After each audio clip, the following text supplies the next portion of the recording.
Hey, how's it going, guys? Today I'll be talking about how Realist rebuilt the kingdom, Season 1.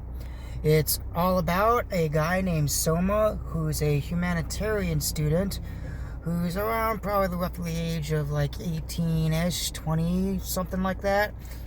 He's like in his early 20s.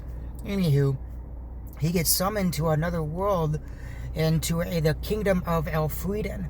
And the idea is that he was summoned because they need someone to help rebuild their kingdom, essentially.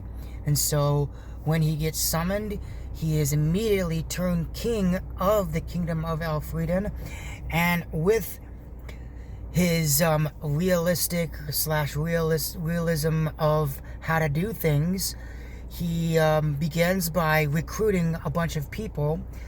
First off, he gets help with the princess of Elfrieden, who shows him the bits and ends of the whole world and what it's all compiled with magic and creatures, other humanoids like wolf people and dragon people too that live for like hundreds of years. Anywho, with that in mind, he also recruits a guy that helps with cultivation. He also hires another person that helps him with politics, running political stuff, to even with basic entertainment. Oh, and also he recruits a warrior as well. And with the people that he recruits, he helps rebuild the kingdom of Elfrieden.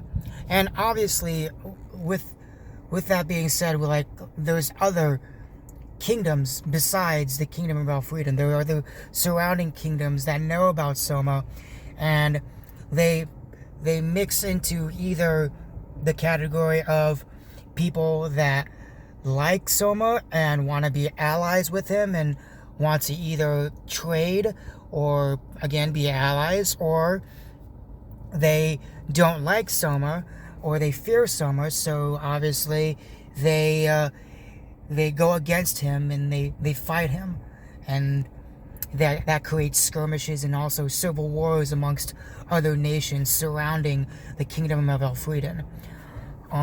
When it comes to the idea of a realist take of what he does throughout the whole kingdom and whatnot, it's he goes by doing it through he says it through a Machiavellian type of way.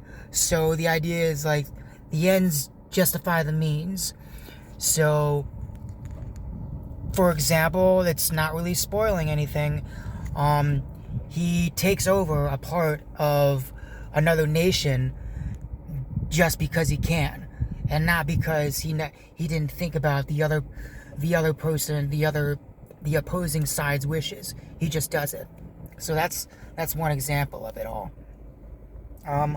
Other than that, I would say when it comes to the whole season in general, it's got like 12 episodes with it, and it's more of the first season's more of like a build up to the second season, which I'll review later on. But all in all, it doesn't really have like gaps and like gripes with it, because every season like is a continuation of the story.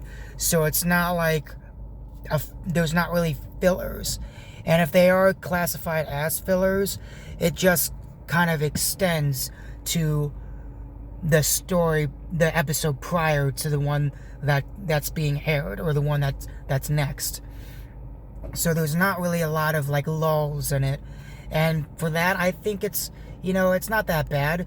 And it is considered an isekai, but to me I don't see it as an isekai, because yeah, he does go into another world, but he doesn't die. He's just transported. He's just summoned to another world. Now, does that classify as an isekai? I guess so. Nowadays, I guess it does. To me, I thought isekai is all about the whole classic, the character dies or passes away, and instead of going into an afterlife, he goes into another, transports into another universe or another world.